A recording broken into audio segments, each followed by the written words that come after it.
Hello guys, welcome to Birendra finance. दोस्तों, चार लोग हमेशा कहते हैं कि डेब्ट या लोन, हिंदी में कहें तो कर्ज या ऋण, चाहे किसी भी तरह का हो, इसे हमेशा अवॉइड ही करना चाहिए। यानी कि शॉर्टकट में कहें तो लोन से हमेशा दूर ही रहने को कहा जाता है। और यदि आपने मेरे पिछले कुछ वीडियोस को देखा होगा तो उसमें भी मैंने हमेशा डेब्ट फ्री रहने को कहा है। लेकिन गाइज, क्या लोन सच में इतना बुरा है जितना कि हम लोग मान लेते हैं? तो गाइज, सबसे पहले तो लोन को लेकर आपका माइंडसेट चेंज करने के लिए आपको रियल एग्जांपल से समझाऊंगा, ताकि डेब्ट को लेकर आपका दिमाग खुल सके। उसके बाद हम बात करेंगे good debt versus bad debt के बारे में, कि किस कंडीशन में कोई भी लोन अच्छा या बुरा होता है, और कैसे एक अच्छी स्ट्रैटेजी से लिया गया लोन भी आपको सुपर रिच बना सकता है। सो प्लीज वीडियो को पूरा देखना।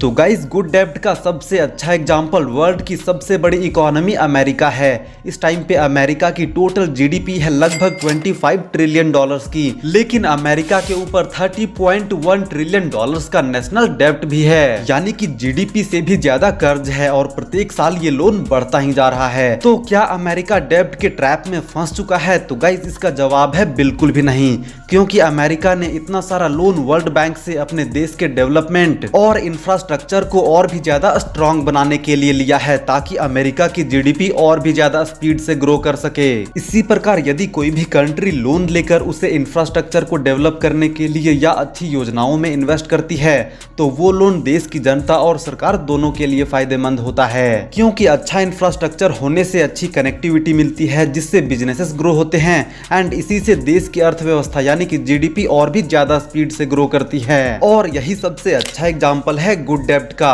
लेकिन यदि कोई गवर्नमेंट फ्री की रेवड़ी देकर अपना वोट बैंक बनाने के लिए लोन लेती है, तो वह लोन देश और देश की जनता दोनों के लिए बहुत बड़ा बर्डन बन जाता है। और यही सबसे सटीक एग्जांपल है बैड डेब्ट का। तो गाइज, ये तो बात हो गई कंट्री लेवल पे, लेकिन अब हम बात करते हैं आपके और हमारे बारे में, कि किस तरह का लोन हमारे लिए अच्छा होता है एंड किस तरह का लोन हमें बिल्कुल ही अवॉइड करना चाहिए। तो गाइज, लोन लेना हमेशा ना तो सही होता है और ना ही हमेशा गलत, और इसका फैसला करने से पहले ये देखना होगा कि लोन लेने का रीजन क्या है, यानी कि लोन लिए गए पैसों का आप कहां और कैसे यूज करने वाले हैं। यदि आप लोन लेकर उस पैसे को किसी ऐसी चीज में इन्वेस्ट करने जा रहे हैं जिससे आपका वेल्थ बढ़ सके, या कोई प्रॉपर्टी खरीद रहे हैं जिसकी वैल्यू टाइम टू टाइम हमेशा ग्रो होती रहेगी, या फिर आप कोई ऐसा इन्वेस्टमेंट करते हो जिसपे मिलने वाला रिटर्न इंटरेस्ट रेट से ज्यादा हो, तो इस तरह का लोन आपके लिए अच्छा है। लेकिन यदि आप लोन के पैसों का इस्तेमाल फालतू की चीजों में करने वाले हैं, या फिर कोई ऐसी चीज खरीदने जा रहे हैं जिसकी वैल्यू अभी तो है लेकिन फ्यूचर में उसकी कीमत और वैल्यू दोनों घटने वाली है, तो इस तरह का लोन लेना बिल्कुल ही गलत फैसला है। और यहाँ पे मैं आपको बैड लोन्स के कुछ एग्जांपल्स भी बता देता हूँ। तो सबसे पहला है कार लोन। दोस्तों, कार एक जरूरत की चीज है, लेकिन उससे भी ज्यादा आजकल यह एक स्टेटस सिंबल बन चुका है। इसीलिए अक्सर मिडिल क्लास वाले सिर्फ उस स्टेटस को मेंटेन रखने के लिए ही लोन लेकर कार खरीद लेते हैं। लेकिन फाइनेंशियल प्रॉफिट लॉस के हिसाब से यह एक घाटे का सौदा है, और ऐसा इसीलिए क्योंकि जिस कार को आप लोन लेकर खरीदते हैं उसकी कीमत पहले दिन से ही घटने लगती है, और जब तक आप लोन चुकाकर असल में उसका मालिक बनते हैं तब तक उसकी वैल्यू काफी ज्यादा घट चुकी होती है। इसीलिए दोस्तों, यदि आपको कार की जरूरत है तो इसे खरीदनी तो चाहिए, पर कोशिश करना चाहिए कि इसके लिए लोन ना लेना पड़े, ताकि आप इंटरेस्ट पे करने से बच सकें। और यदि आपको कार की कोई जरूरत ही नहीं है तब तो सिर्फ शो ऑफ के लिए कार खरीदना ही नहीं चाहिए, क्योंकि इस पे और भी बहुत तरह के एडिशनल खर्चे भी हैं। बैड डेब्ट नंबर 2, अननेसेसरी लोन्स। गाइज, काफी सारी चीजें हमारे लिए जरूरत की चीजें होती है, लेकिन अपने फाइनेंशियल कंडीशन से बाहर जाकर ब्रांडेड कपड़ों, महंगी घड़ियों और लेटेस्ट आईफोन का शौक पूरा करने के लिए क्रेडिट कार्ड का यूज करके महंगा लोन ले लेते हैं, जिसे जितना ज्यादा अवॉइड किया जा सके उतनी ही अक्लमंदी का काम है, क्योंकि ये सभी एक्टिविटीज आपको एक फाइनेंशियल बबल में जीने के लिए मजबूर करता रहेगा, जो कि कभी भी फट सकता है। सो गाइज, अब हम बात करने वाले हैं कुछ कंडीशनल लोन्स के बारे में, जिन्हें लेने में कोई हर्ज नहीं। तो सबसे पहला है business loan. New business start करने या पहले से चल रहे बिजनेस को और भी ज्यादा एक्सपैंड करने के लिए लोन लेना कोई बैड ऑप्शन नहीं है, क्योंकि दुनिया के बड़े से बड़े बिजनेसेस भी किसी न किसी तरह का लोन लेकर ही ग्रो हुए हैं। लेकिन गाइज, किसी भी बिजनेस में सक्सेस की उम्मीद के साथ फेलियर का भी रिस्क होता है। इसीलिए बिजनेस लोन लेने से पहले एक अच्छा बिजनेस प्लान बनाना बेहद जरूरी है, ताकि रिस्क को कम से कम करके सक्सेस की पॉसिबिलिटीज को बढ़ाया जा सके। गुड डेब्ट नंबर 2, होम लोन।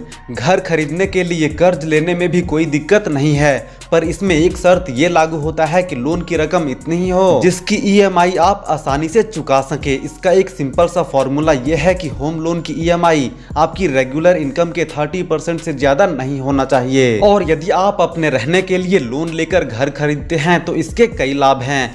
सबसे पहले तो आपका खुद का घर हो जाएगा तो रेंट नहीं देना पड़ेगा। दूसरा, यदि आप एक सैलरीड एम्प्लॉय हैं या फिर बिजनेसमैन हैं तो आपको टैक्स छूट भी मिलता है। और यदि कुछ साल बाद उस घर को बेचना भी पड़ता है तो जनरली उस घर की बढ़ी हुई मार्केट वैल्यू का भी आपको फायदा मिलता है। लेकिन होम लोन लेने से पहले भी कई सारी बातों पर ध्यान देना होता है। आपका इंटरेस्ट रेट कितना है, लोन कितने समय में खत्म होगा और लोन की EMI कितनी है। उसके बाद है good debt number 3, education loan. तो गाइज, अपने या अपने बच्चों के पढ़ाई लिखाई के लिए लोन लेने में हर्ज नहीं है और most of the people hire education के लिए लोन लेते हैं। लेकिन इसमें आपको ये ध्यान देना है कि आउटडेटेड कोर्सेज या ऐसे एजुकेशनल इंस्टीट्यूशंस जिन्होंने सिर्फ अपना बिजनेस चलाने के लिए इंस्टीट्यूट खोल रखा है, तो इस तरह के संस्थानों से पढ़ने के लिए आपको एजुकेशन लोन नहीं लेना चाहिए, क्योंकि ये बस डिग्री देते हैं। इससे आपको एक अच्छी जॉब मिलने की संभावना ना के बराबर होती है। क्योंकि आपको ये भी ध्यान रखना है कि आप जिस कोर्स या हायर एजुकेशन के लिए लोन लेने जा रहे हो वह आपको अच्छा जॉब या अच्छी इनकम जनरेट करके दे सकता है या नहीं। अदरवाइज आप लोन के ट्रैप में फंस जाओगे।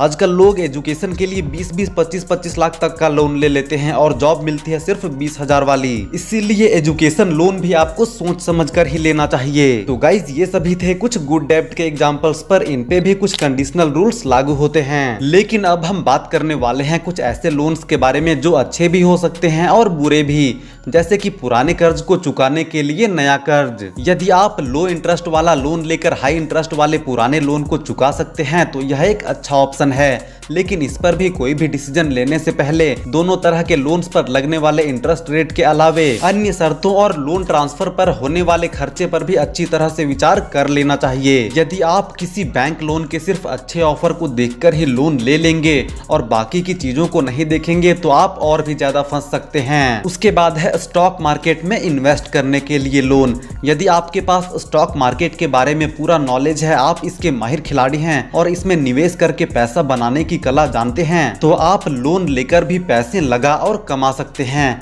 लेकिन यदि आप इन्वेस्टमेंट का अधूरा ज्ञान रखते हैं या बिगिनर हैं, तो आपके लिए कोई भी इन्वेस्टमेंट रिस्की हो सकता है। इसीलिए ऐसे लोगों को लोन लेकर शेयर मार्केट में इन्वेस्ट नहीं करना चाहिए। उसके बाद है पर्सनल लोन। पर्सनल लोन हमेशा बहुत ही हाई इंटरेस्ट रेट पर मिलता है। विलेजेस और रूरल एरियाज में आज भी 5 से 10% तक का मंथली ब्याज पर भी कर्ज मिलता है। इसीलिए पर्सनल लोन को अक्सर अवॉइड करना चाहिए। लेकिन कोई मेडिकल इमरजेंसी के टाइम पर या शॉर्ट टर्म फाइनेंस के तौर पर पर्सनल लोन लेना भी गलत नहीं है। सो गाइज, ओवरऑल बस इतना ही कहूंगा कि यदि आपने इस वीडियो को यहाँ तक देख लिया है तो आप समझ गए होंगे कि गुड डेट और बैड डेट में क्या डिफरेंस होता है। एंड हमेशा कोई भी लोन अच्छा नहीं हो सकता और हमेशा कोई भी लोन बुरा नहीं हो सकता। तो आई होप कि आप इस वीडियो का मैसेज समझ गए होंगे और यदि आपको इस वीडियो से थोड़ी सी भी वैल्यू मिली हो तो प्लीज वीडियो को लाइक करो एंड चैनल को सब्सक्राइब करो।